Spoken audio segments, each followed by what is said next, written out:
Hey guys, imagine பண்ணி பாருங்க, உங்க வீட்டில் இருக்க ஒரு மரத்துல அழகான ஒரு தேன் பூச்சி கூடு இருக்கு. நீங்க டெய்லியும் அந்த தேன் பூச்சிகள் அங்கேயும் இங்கேயும் பறந்து போய் தேன் எடுத்துட்டு வந்து அதை கூட்டுல சேர்க்கிறத பாக்குறீங்க. ஆனா திடீர்னு ஒரு நாள் அந்த தேனீக்கள் அங்க எதுவுமே இல்லாம அந்த கூடே அமைதியாகிறது. அப்போ உங்களோட தாட் என்னவா இருக்கும்? இப்படி நடக்கக்கூடிய இந்த விஷயத்த காலனி கொலாப்ஸ் டிசார்டர்னு சொல்லுவாங்க. 2006ல் நார்த் அமெரிக்காவை சேர்ந்த தேன் பூச்சிகளை வளர்த்துட்டு இருக்க சில பீ கீப்பர்ஸ் ஒரு வித்தியாசமான விஷயத்த நோட் பண்றாங்க.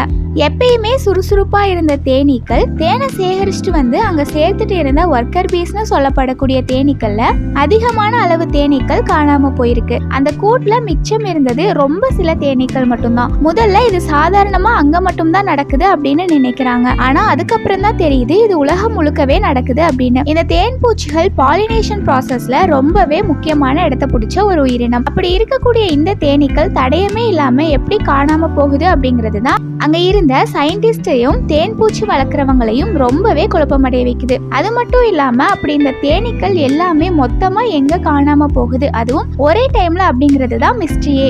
நம்ம இந்த சிசிடின்னு சொல்லப்படக்கூடிய காலனி கொலாப்ஸ் டிசார்டர் பத்தி என்னன்னு தெரிஞ்சுக்கிறதுக்கு முன்னாடி இதனுடைய சிம்டம்ஸ்லாம் என்னன்னு பார்க்கலாம்.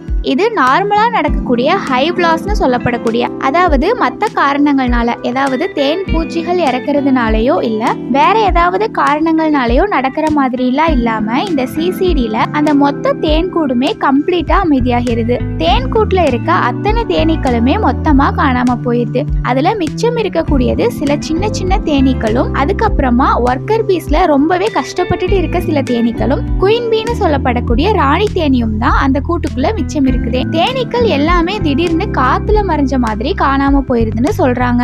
அது மட்டும் இல்லாம இந்த தேன் பூச்சிகளை வளர்க்குறவங்க என்ன சொல்றாங்க அப்படின்னா, தேனீக்கள் எப்பவுமே வழக்கமா பண்ற மாதிரி இல்லாம அது அப்படியே அதுக்கு ஆப்போசிட்டா பண்ணும். அது மட்டும் இல்லாம ஒரு நோக்கமே இல்லாம பறக்கிற மாதிரி பண்ணும்னு சொல்றாங்க. அதே மாதிரி நம்ம முன்னாடி சொன்ன மாதிரி அந்த தேனீக்கள் அதோடைய குட்டி தேனீக்களையும் அப்புறம் ராணி தேனி அது மட்டும் இல்லாம அதை எடுத்துட்டு வந்து அங்க சேகரிச்சு வச்சிருக்க தேனை கூட அப்படியே விட்டுட்டு தான் காணாம போயிருது அப்படின்னு சொல்றாங்க. ஆனா ஏன் இந்த தேனீக்கள் இப்படி அது இருந்த கூட்டுல இருந்து திடீர்னு காத்துல மறைஞ்ச மாதிரி காணாம போயிருது அப்படிங்கிறது மர்மமான ஒண்ணுதான். இந்த மாதிரி தேனீக்கள் மொத்தமா காணாம போறதுக்கு என்னெல்லாம் காரணமா இருக்கலாம் அப்படின்னு தான் சொல்லப்படுதே தவிர்த்து இதுக்கான சரியான காரணம் தெரியாம தான் இருக்கு. சில பேர் இதுக்கு நம்ம செடிகள்ல யூஸ் பண்ணக்கூடிய பூச்சிக்கொல்லிகள் கூட காரணமா இருக்கலாம். ஸ்பெசிபிக்கா நியோனிகாடினாய்ட்ஸ்னு சொல்லப்படக்கூடிய இந்த பூச்சிக்கொல்லிகள் தான் முக்கியமான காரணமா இருக்கலாம் அப்படின்னு சந்தேகிக்கப்படுது. இந்த பூச்சிக்கொல்லிகள் தேனீக்களுடைய நர்வஸ் சிஸ்டம் அஃபெக்ட் பண்ணி அதோட டிஸ்ஓரியன்டேஷனுக்கும் ரீசனா இருந்து தேன் பூச்சிகளுக்கு இறந்து போற அளவுக்கு பாதிப்புகளை ஏற்படுத்தலாம் அப்படின்னு சொல்லப்படுது. மற்ற காரணங்களை விட இந்த பூச்சிக்கொல்லிகள் தான்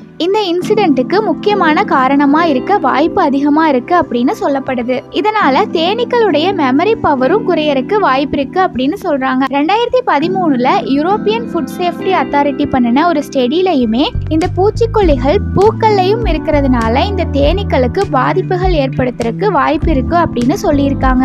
இன்னும் சில பேரால பேத்தோஜன்ஸ்னு சொல்லப்படக்கூடிய நோய் கிருமிகள்ல ஒன்னான வெரவா டிஸ்ட்ரக்டர் இதுக்கு ஒரு காரணமா இருக்கலாம் அப்படின்னு நம்புறாங்க. இது தேன் பூச்சிகளுக்கு வைரஸை ஸ்ப்ரெட் பண்ணி அதை வலுவிழக்க செஞ்சிருது அப்படின்னு சொல்லப்படுது. இதுக்கு இன்னொரு காரணமா இஸ்ரேலி அக்யூட் பேரலிசிஸ் வைரஸும் காரணமா இருக்கும்னு சொல்றாங்க. இது தேனீக்களுக்கு இன்ஃபெக்ஷனை ஏற்படுத்தும் அப்படின்னு சொல்லப்படுது. இதுக்கு இன்னும் சில வைரஸும் காரணமா இருக்கும் அப்படின்னு நம்பப்படுது. இது மட்டும் இல்லாம இன்னும் சில ரிசர்ச்சர்ஸ்னால இந்த நிகழ்வுகளுக்கு காரணம் தேன் பூச்சிகளுடைய ஸ்ட்ரெஸ், கிளைமேட் சேஞ்சஸ் எல்லாமே ரீசனா இருக்கலாம்னு சொல்லப்படுது. சில சமயங்கள்ல செடிகள் சீக்கிரமாவே வளர்ந்துரும், ஆனா தேனீக்கள் அப்போ தயாரா இருக்காது. அந்த சமயங்கள்ல செடியுடைய காலங்கள் முடிஞ்சு பூக்களும் கம்மியான எண்ணிக்கையில இருக்கலாம். இதனால தேனீக்களுக்கும் பூக்களுக்கும் ஒரு டிஸ்கனெக்ட் ஆகிறது. இந்த டெம்பரவரி டிஸ்கனெக்ட்னால தேனீக்களுக்கு சரியான உணவு கிடைக்காம போறதுனாலையும் தேனீக்களுக்கு ரொம்பவே ஈஸியா நோய் தொற்று ஏற்படுறதுக்கு காரணமா இருக்கு அப்படின்னு சொல்றாங்க. கிளைமேட்ல நடக்கிற சேஞ்சஸ், டெம்பரேச்சர் சேஞ்சஸும் தேனீக்களுடைய எண்ணிக்கை குறையறதுக்கு ஒரு காரணம். இந்த காலனி கொலாப்ஸ் டிசார்டர் ஏற்படுத்தக்கூடிய பாதிப்பு ரொம்பவே பெருசா இருக்கும். தேனீக்கள் இல்லாம பல பயிர்கள், அதாவது பாதாம், ஆப்பிள் மாதிரியான செடிகளை கூட உற்பத்தி செய்யறது ரொம்பவே கஷ்டமாயிரும்னு சொல்லப்படுது. இதை தடுக்கிறதுக்காக நிறைய சயின்டிஸ்டும் நிறைய ஸ்டெப்ஸ் எடுக்க ஆரம்பிச்சு இதற்கான முக்கியத்துவத்தை நிறைய பேருக்கு கொண்டு சேர்க்க முயற்சி பண்றாங்க. இதை தடுக்கிறதுக்காக இன்டகிரேட்டட் பெஸ்ட் மேனேஜ்மெண்ட்டை ஃபாலோ பண்ண ஆரம்பிக்கிறாங்க.